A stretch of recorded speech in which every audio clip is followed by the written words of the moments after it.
সালাম আলাইকুম ভাই, একটা ইসলামিক কোয়েশ্চেন ছিল, আনসার করতে পারলে $1 দিব আপনাকে, ট্রাই করবেন? আমার ডলার লাগবে না, আপনি কোশ্চেন করেন। আচ্ছা ঠিক আছে, নেন। ডলার ইজ এ গিফট ভাই, আপনি যাতে আপনি মনে রাখেন যে হ্যাঁ ডলার পাইছিলাম, কথাটা মনে থাকবে, ঠিক আছে? ইসলামিক দিক দিয়ে বলছেন তো, আমি আচ্ছা নিতে যাচ্ছি। আচ্ছা আচ্ছা ঠিক আছে। আসমান ও জমিনের সব কিছুর উপর একমাত্র ও চূড়ান্ত মালিকানা কার, যেখানে অন্য কারো কোনো স্বাধীন ক্ষমতা নেই? 1, কেবল প্রকৃতির নিজস্ব ভৌত নিয়মাবলী। আল্লাহর আর 2, মানবজাতি এবং পার্থিব কর্তৃপক্ষসমূহ। অ্যান্ড 3, আল্লাহ যিনি পরম শাসক ও বাদশা। ওয়ান আল্লাহ। আল্লাহ যিনি পরম শাসক ও বাদশার। আর এটার প্রমাণ কোরআন শরীফে আল্লাহ বলে দিয়েছেন, আসমানসমূহ যা রয়েছে ও জমিনে যা রয়েছে সবই তার। আর এটা আমল করার জন্য কথা, যখন আমরা বিশ্বের বড় বড় শক্তিশালী দেশ বা নামকরা নেতাদের দেখি, আমাদের জানা উচিত যে তাদের এই ক্ষমতা মেঘের ছায়ার মতো, এটা চিরস্থায়ী না। আসলে একমাত্র আল্লাহই হলেন মহাবিশ্বের প্রকৃত মালিক। ঠিক আছে ভাই, ঠিক আছে ভাই, থ্যাংক ইউ ভাই, আসসালামু আলাইকুম। আসসালামু আলাইকুম। একটু চকলেট নিয়ে যান ভাই। Thank you. আচ্ছা ভাই, আল্লাহ যদি সেকেন্ডের জন্য এই মহাবিশ্বের দেখাশোনা বন্ধ করে দেন, তাহলে কি হবে? 1, পুরো মহাবিশ্ব চলা বন্ধ করে ধ্বংস হয়ে যাবে। 2, পৃথিবী নিজে নিজেই চলতে থাকবে। 3, মানুষের প্রযুক্তি সব কিছু চালিয়ে নেবে। কোনটা কারেক্ট আনসার? পুরো মহাবিশ্ব চলা বন্ধ করে ধ্বংস হয়ে যাবে। নাম্বার 1, পুরো মহাবিশ্ব চলা বন্ধ করে ধ্বংস হয়ে যাবে।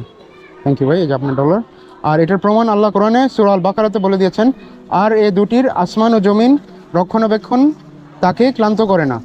আরেকটা আমল যেটা আমাদের করা উচিত, আমরা প্রতিদিন আর রাতে এই চমৎকার বদলে যাওয়া খেয়াল করে মনে রাখি যে আল্লাহ এক মুহূর্তের জন্য তার সৃষ্টিকে আগলে রাখা বন্ধ করেন না। ঠিক আছে, মনে রাখবেন ভাই। হ্যাঁ, সালাম আলাইকুম। আল্লাহ কি তার ক্ষমতা ও নিয়ন্ত্রণ অন্য কারো সঙ্গে ভাগ করেন? 1, হ্যাঁ ক্ষমতাবান মানুষদের সঙ্গে। 2, হ্যাঁ তারা ও গ্রহগুলোর সঙ্গে। 3, না আল্লাহ একাই পূর্ণ ক্ষমতা ও নিয়ন্ত্রণের মালিক। কোনটা কারেক্ট আনসার? আল্লাহ নিয়ন্ত্রণ।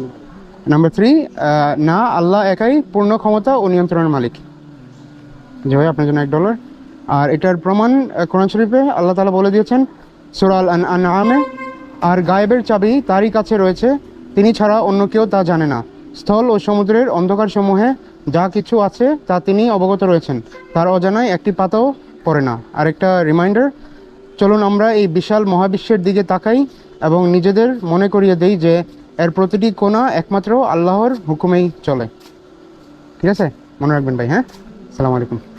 আমরা যখন আধুনিক প্রযুক্তি ব্যবহার করি, যেমন বিমানে ওড়া বা গাড়ি চালানো, তখন চূড়ান্তভাবে এগুলোর ইঞ্জিন ও গতিপথ কে নিয়ন্ত্রণ করেন? 1, কেবল মানুষের তৈরি প্রকৌশল এবং বিজ্ঞানের নিয়মাবলী। 2, যান্ত্রিক উপাদান এবং স্বয়ংক্রিয় সিস্টেমসমূহ। 3, আল্লাহ যার অনুমতি ছাড়া কোনো যন্ত্রপাতি কাজ করতে পারে না। কোনটা কারেক্ট আনসার?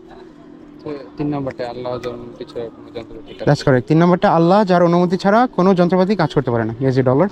আর এটার এভিডেন্স কোরআনে আল্লাহ বলে দিয়েছেন, আল্লাহই আসমান ও জমিনকে স্থির রাখেন যাতে ও দুটো অস্থির হয়ে না যায়।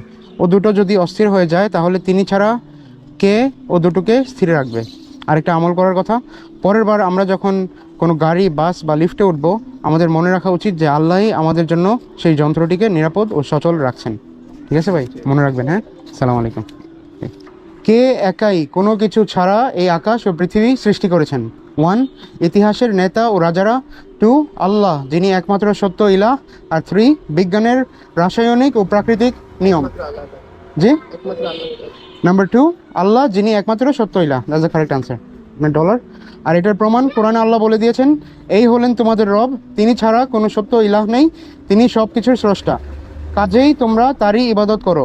আর একটা আমল করার জন্য কথা, আসুন আমরা প্রতিদিন আমাদের চারপাশের জিনিসগুলোর দিকে তাকাই এবং মনে রাখি যে প্রতিটি জিনিসই আল্লাহ একদম শূন্য থেকে তৈরি করেছেন। ঠিক আছে ভাই, মনে রাখবেন। হ্যাঁ, আসসালামু আলাইকুম।